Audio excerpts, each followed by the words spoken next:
Değerli dostlar, 16 Temmuz 2024 Minussinsk lokal müzede, yani yörel müzedeyiz. Burada çok tanıdık birine rastladım. Bars Bey yazıtı. Bars Bey çok enteresan, Bilge Kağan ve Kültekin'in eniştesidir bu. 609'da Türk İş Devleti'nin başına getirirler onu alınca. Sonra 712'de bağımsızlığını ilan etmeye çalışınca bizzat kendileri öldürür onu. Yazıtını da buraya dikmişler. Uzun hikaye. Minussinsk'te çok yazıt var. Şöyle göreceğiniz gibi. Bunları tane tane kopyasını alıyoruz. Ve tamamını bir katalogda toplamak üzere.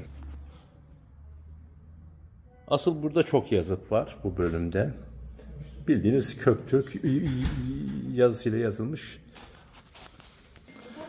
Aslında bu yazı Türk yazısı demek gerekiyor. Köktürk yazısı değil. Çünkü Köktürkler bu yazıyı bu bölgede öğrenip iniyorlar. Bu yazı bu bölgede gelişme. Yani Yenisey bölgesinde gelişme. Aslında bu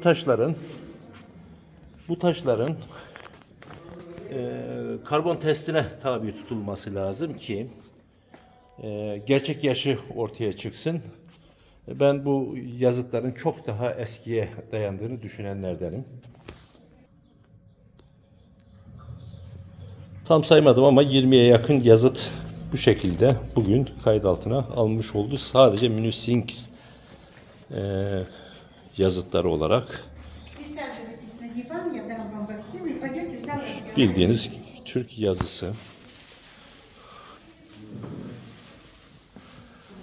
Yazıtlarda böyle genel olarak göstermek gerekirse.